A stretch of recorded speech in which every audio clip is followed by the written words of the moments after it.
여러분들께서는 언제 기도를 하시나요?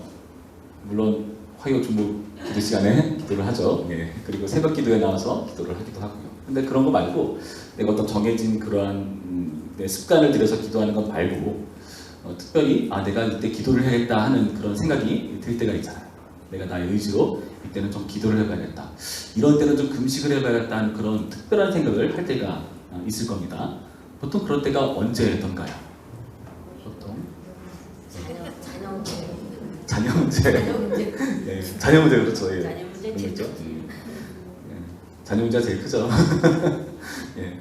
대체로 보면은 내 힘으로 어떻게 할 수 없는 문제 앞에 우리가 직면했을 때 그렇게 하지 않나 생각해봐요. 여러분 인생을 오래 살아오셨잖아요. 얼마나 많이 보였습니까? 인생이 내 뜻대로 되지 않는다는 거.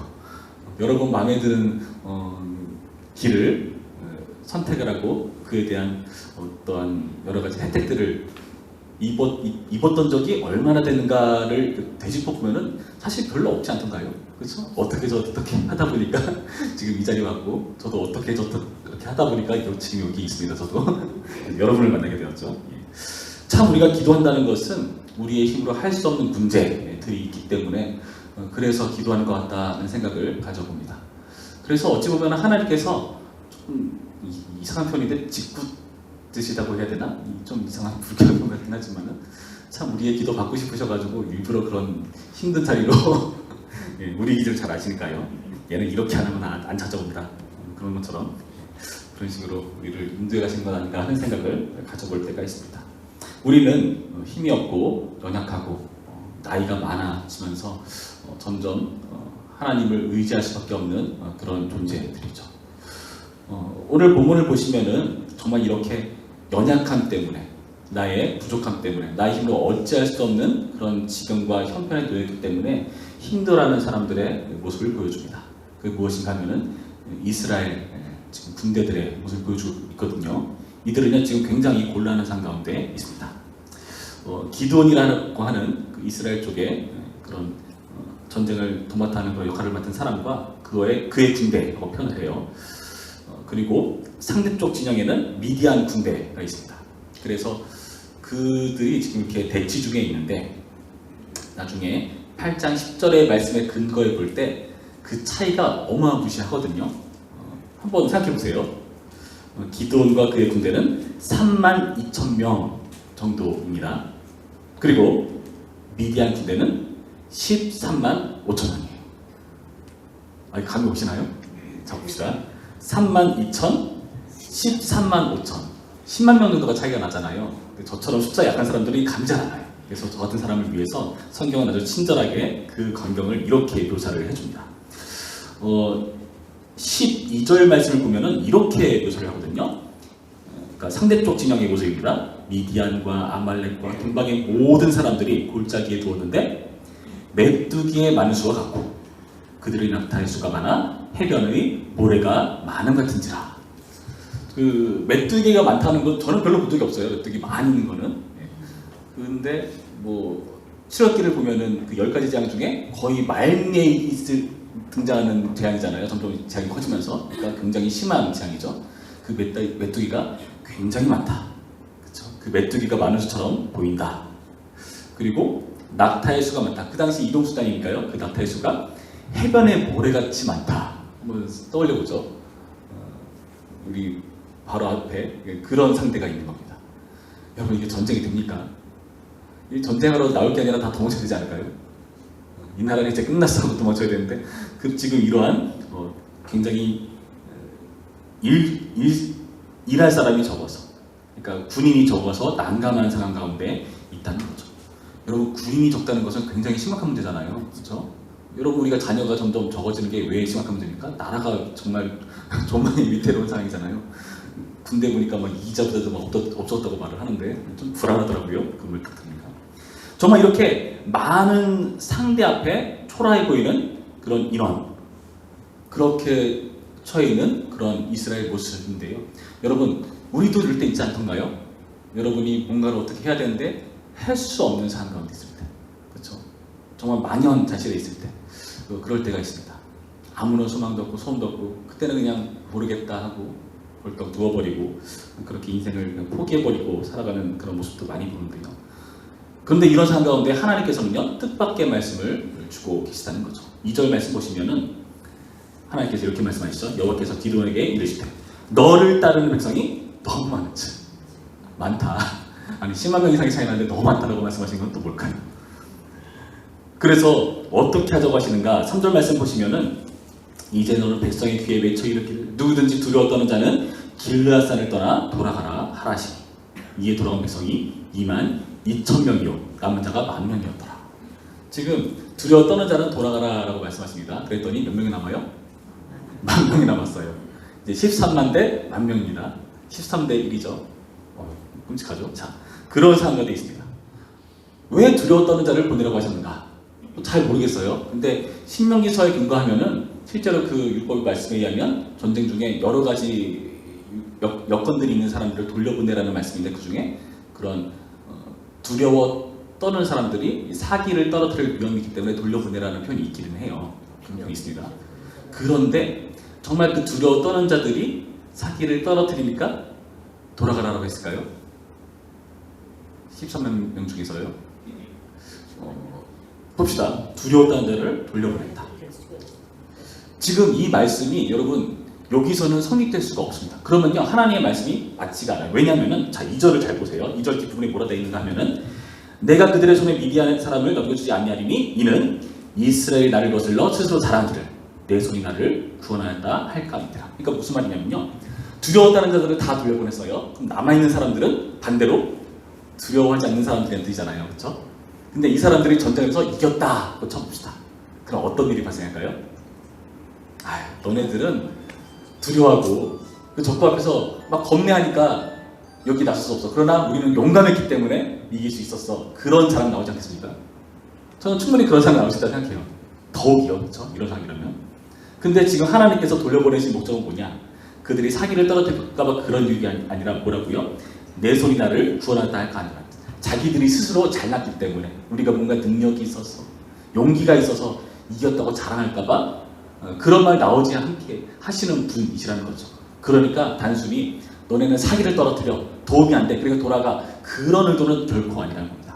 단지 하나님의 능력을 그들이 인정하지 않게 될 위험을 방지하기 위해서 사람을 죽인다는 것입니다. 그 다음에도 마찬가지예요. 보시면은 아직도 사람이 많대요. 아니 10,000명밖에 안 남았는데 사람이 많다고 말씀하시면 또 뭔가 4절 말씀 여호와께서 또 기드온에게 이르시되 백성이 아직도 많으니 그들을 인도하여 물가로 내려가라. 거기서 내가 너를 위하여 그들을 시험하리라. 뭔가 시험하겠다 하세요. 그래서 그 시험을 통해서 사람을 이렇게 갈라내실 겁니다. 그런데 여기서 중요한 게 뭐냐 하면은 볼까요? 내가 누구를 가리켜 내게 이르기를 이 사람이 너와 함께 가리라 하면 그는 너와 함께 갈 것이요. 내가 누구를 가리켜 내게 이르기를 이 사람은 너와 함께 가지 말 것이니라 하면 그는 가지 말 것이니라 하신지라. 어떤 시험을 할 건데 그 시험의 내용을 아직 정확히 밝혀주신 건 아니고요. 그 시험을 통해서 사람이 갈릴 거다.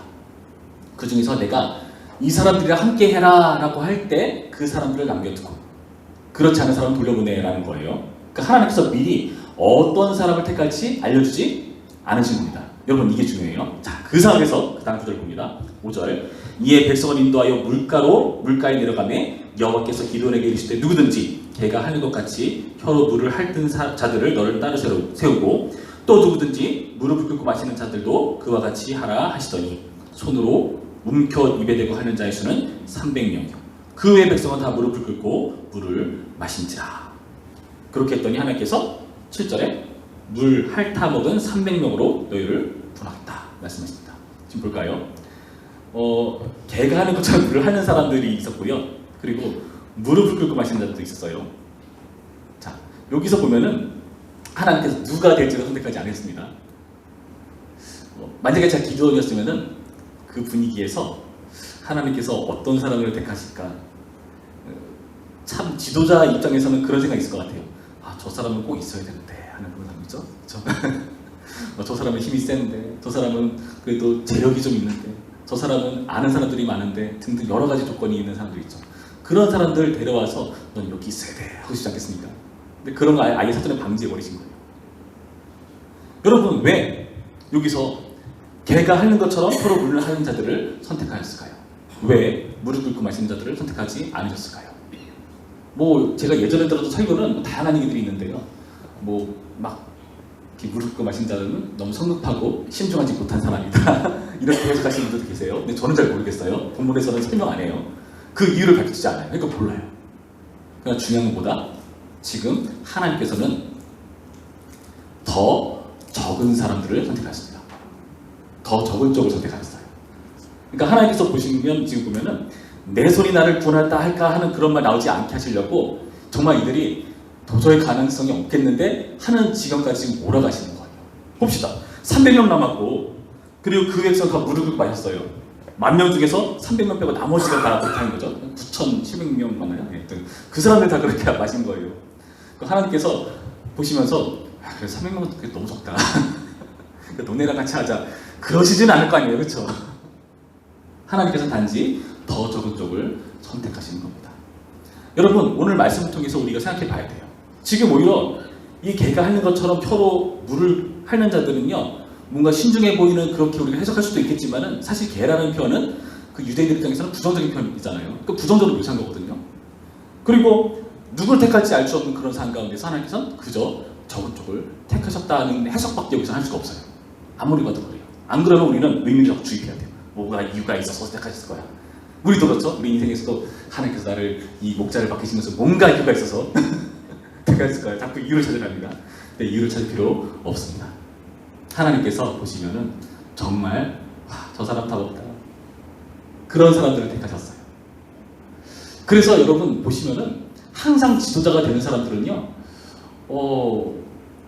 온전해 보이지 못할 때가 많습니다.